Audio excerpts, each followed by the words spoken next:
A New Year's Eve celebration turned into a family nightmare when an autistic 16-year-old fatally shot his father, mother, sister and his grandfather's partner at their Jersey Shore home, officials said. The teen used a Century-armed semi-automatic rifle to kill his parents, Stephen and Linda Kaloji, his 18-year-old sister, Brittany, and 70-year-old Mary Schultz, Monmouth County Prosecutor Christopher J. Gramachone said. The suspect opened fire less than 20 minutes before the family would have rung in the new year at their Long Branch, NJ, home, officials said. Police responded within a minute of receiving a 911 call. Officers found the 4 victims and arrested the 16-year-old, the youngest of 4 siblings, without incident. Thankfully it was uneventful, Gramachone said of the arrest at a Monday morning press conference. It didn't require any force. The teen, whom the news is not identifying because of his age, was charged as a juvenile with 4 counts of first-degree murder and 1 count of possession of a firearm for an unlawful purpose, according to officials. He was expected to make an initial appearance in court tomorrow. It's unclear if the suspect's case would be elevated to adult criminal court, a spokesman for the prosecutor said. One of the teen's brothers and his grandfather, Adrian Kaloji, were also in the home at the time of the shooting but were not injured. The shooter's grandmother, Carol Kaloji, broke down in tears when she learned of the killings. "Oh my God, oh my God, oh my God," Kaloji, 66, said from her Bradenton, FLA, home.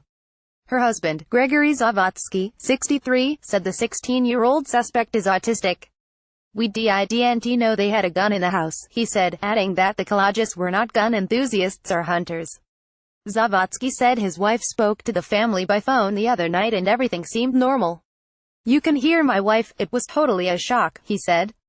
Marcus Sainto's New York Daily News. The shooting sent shock waves through Long Branch, a sleepy middle-class town about an hour south of New York City. Police had cordoned off the Kalojis' 3-family home and the entire block surrounding it. Sergio Diaz, 41, a neighbor of the Kalojis, said he heard the gunfire. "I went out to get a few beers off the porch and I heard pop, pop, pop, pop, pop," he said. "I heard like 10 shots. He said he initially thought the shots were fireworks. Next thing I know I see the police lights," he said. A neighbor who declined to give his name said Stephen Kaloji, 44, coached baseball. "It's totally out of the blue," the neighbor said. "He's my son's baseball coach, for years and years. I was the assistant coach.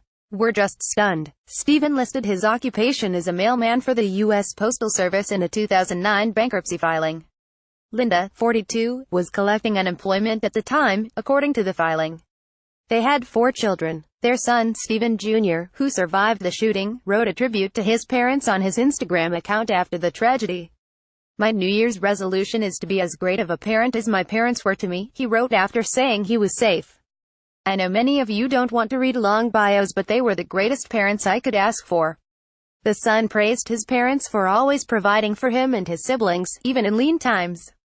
Marcus Santos, "Never once was I without a hot meal or a roof over my head," he wrote.